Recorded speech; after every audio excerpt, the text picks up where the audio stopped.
La batalla de Avdiivka fue un enfrentamiento militar entre las Fuerzas Armadas de Rusia con las fuerzas separatistas rusas del Donbass por un lado contra las fuerzas ucranianas del otro. Se disputó la ciudad de Avdiivka, ubicada en la región del Donbass. Los combates comenzaron cuando la violencia estalló de nuevo en el Donbass el 21 de febrero de 2022.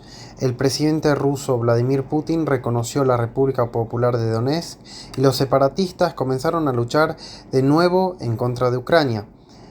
Avdiivka fue donde se libró la antigua batalla en 2017 y fue destruida, pero todavía estaba en manos de las fuerzas ucranianas. Más tarde, cuando Rusia invadió Ucrania, la ciudad fue uno de los primeros lugares en ser atacados. El 13 de marzo, las fuerzas rusas bombardearon la planta de coque de Avdiivka, aunque los rusos acusaron a Ucrania de sabotearla. La Policía Nacional de Ucrania dijo el 22 de marzo que Rusia utilizó MLRS Tornado S en bombardeos de Avdiivka, causando presuntamente víctimas civiles. El 25 de marzo se informó que Artem Muraskiovi, comandante del regimiento Azov, fue asesinado en Avdiivka. El 18 de abril, Rusia renovó su invasión en el este de Ucrania, con ambos bandos proclamando el comienzo de la batalla del Donbass y Rusia comenzando a bombardear y atacar intensamente Avdiivka. Alrededor de 2.000 residentes de Avdiivka se vieron obligados a huir bajo tierra. Ucrania afirmó haber repelido los avances rusos en Avdiivka el 19 de abril. El 29 de abril se publicaron videos del ejército ruso bombardeando a las fuerzas ucranianas en Avdiivka con armas termobáricas.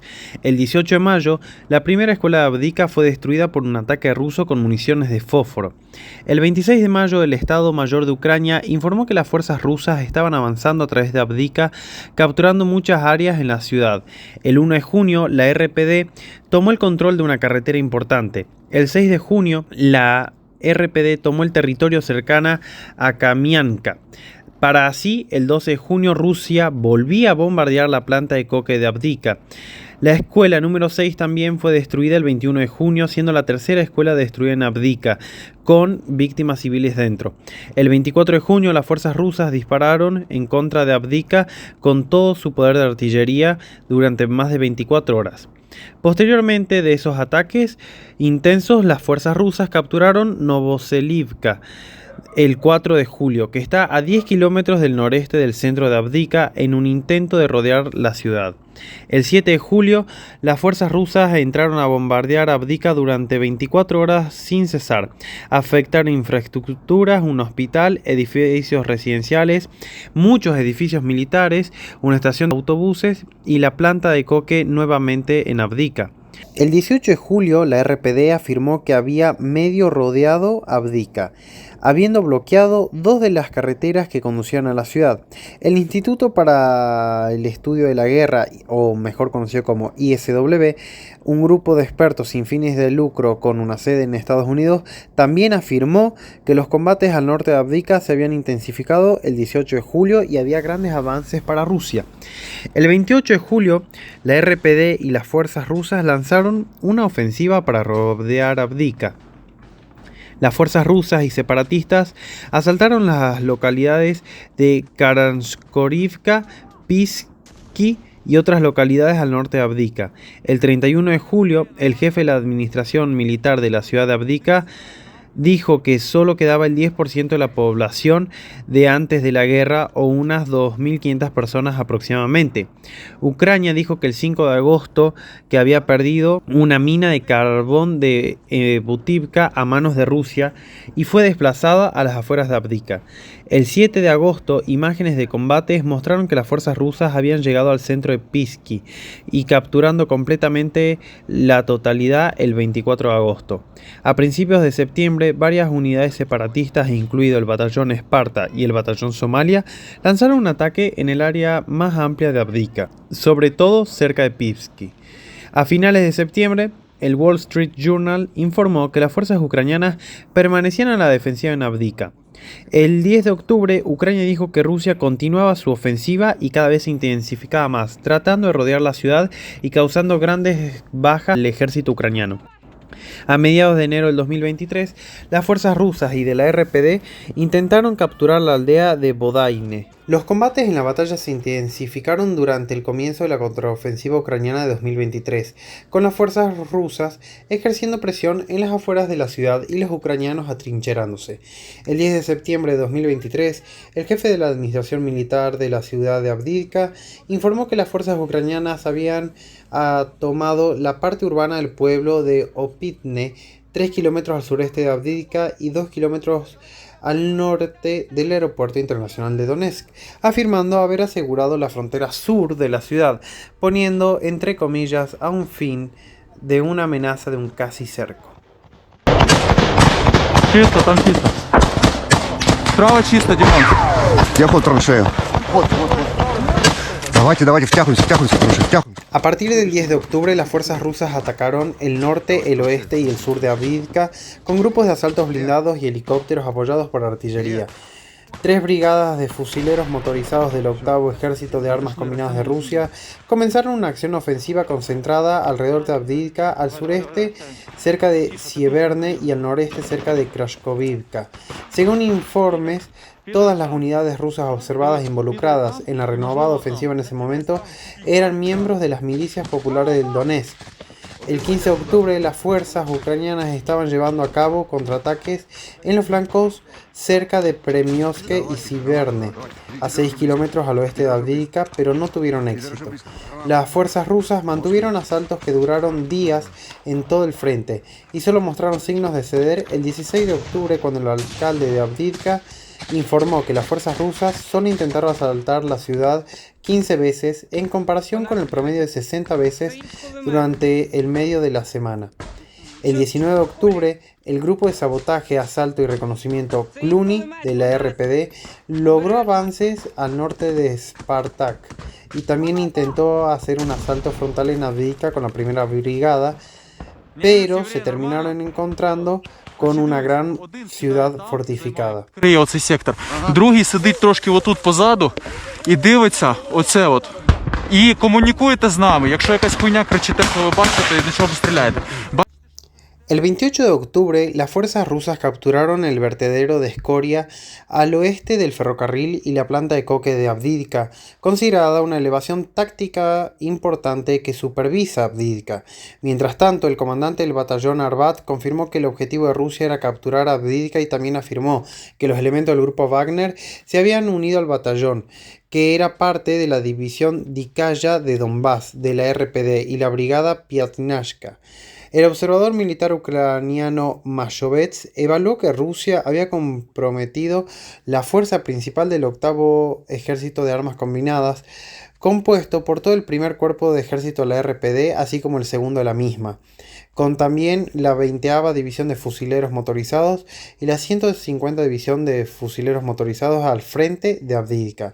El 13 de noviembre, las tropas rusas avanzaron en la llamada zona industrial de Promka, cerca de Yastuvitz-Latne, en el flanco sur de Avdiivka, una importante zona fortificada del frente ubicada en una colina y en poder de Ucrania desde 2014. Entre el 16 y el 17 de noviembre, los rusos habrían capturado menos del 60% de la zona industrial del sureste, mientras, por separado, se expandía la zona gris, entre comillas, en el eje Stepovke al norte de Avdiivka.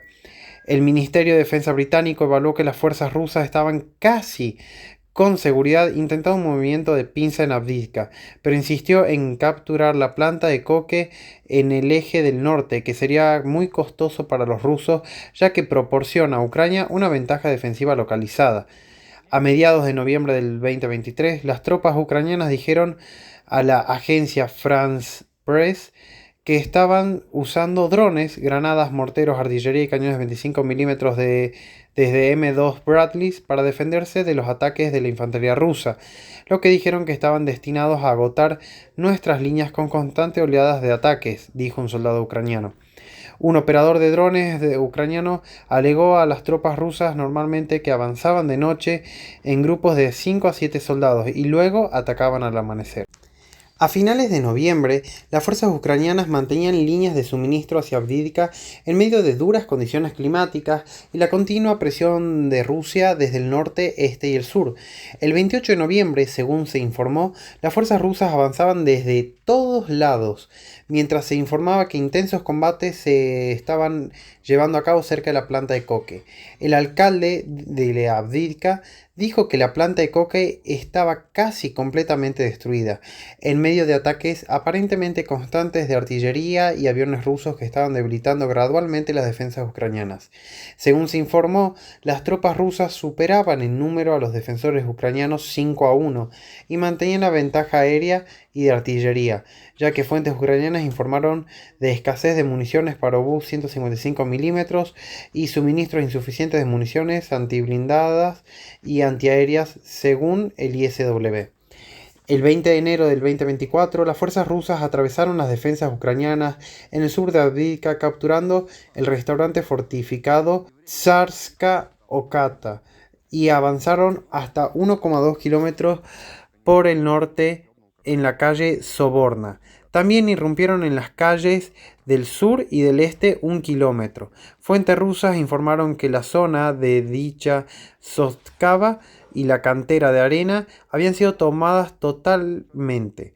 El observador militar ucraniano Mashovets dijo además que los rusos avanzaron por las calles del noreste y del sureste. Según el ISW, las unidades de asalto rusas incluían más de 400 hombres divididos en secciones entre las brigadas de fusileros y la brigada motorizada. El 15 de febrero, el ejército ucraniano confirmó que ya estaba en marcha una retirada parcial de Avdiivka, mientras que el general ucraniano confirmaba que se continuaban feroces batallas dentro de la ciudad. Las fuerzas rusas cortaron la probable línea principal de comunicación terrestre, el GLOC de Ucrania, a través de la calle Hurzmeveshko o la avenida industrial, y también avanzaron hacia el noreste desde las direcciones de la autobase y el sector privado hacia el cruce con la carretera 0542. Fuentes rusas informaron además de avances al oeste de Avdiivka hacia Latoshki, destinados a aislar los GLOC ucranianos restantes y rodear a los defensores que resisten en el centro de Avdiivka y las fortificaciones más al sur de Zenit, ubicadas en la antigua ciudad de defensa aérea Cheburashka.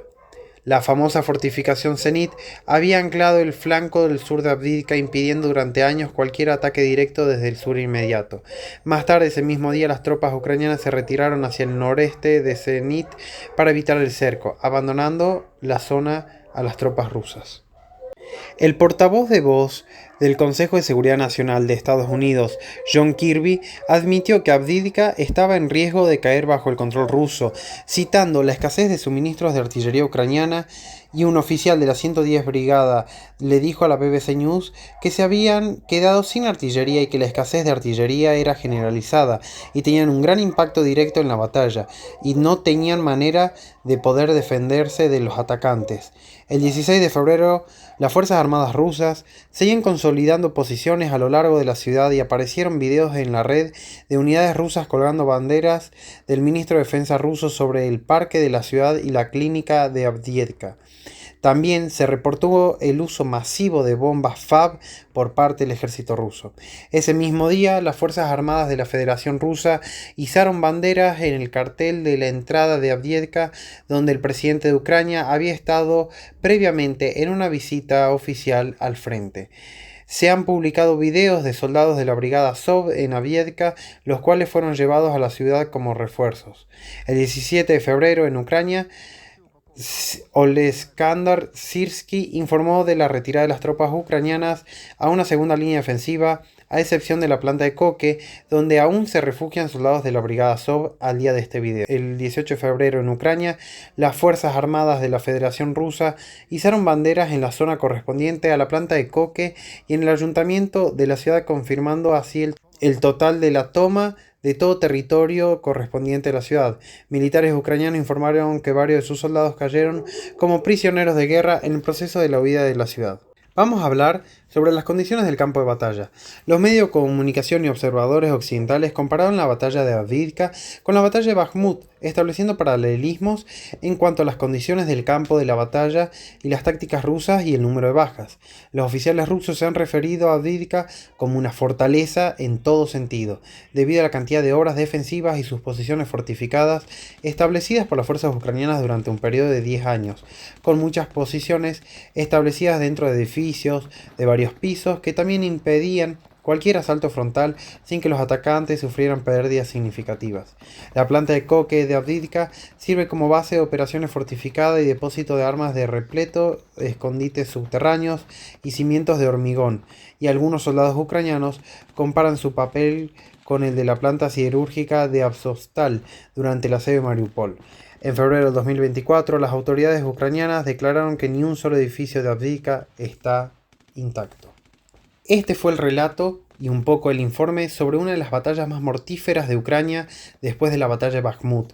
Algunos consideran que Avdiivka está primero antes que Bakhmut, y yo también en lo personal considero que Avdiivka fue bastante mortal y bastante severo la caída repentina de la misma ciudad. Sin nada más que decir, espero que les haya gustado mucho este video y nos vemos en el próximo video, gente. Наша. І за нього помстилися.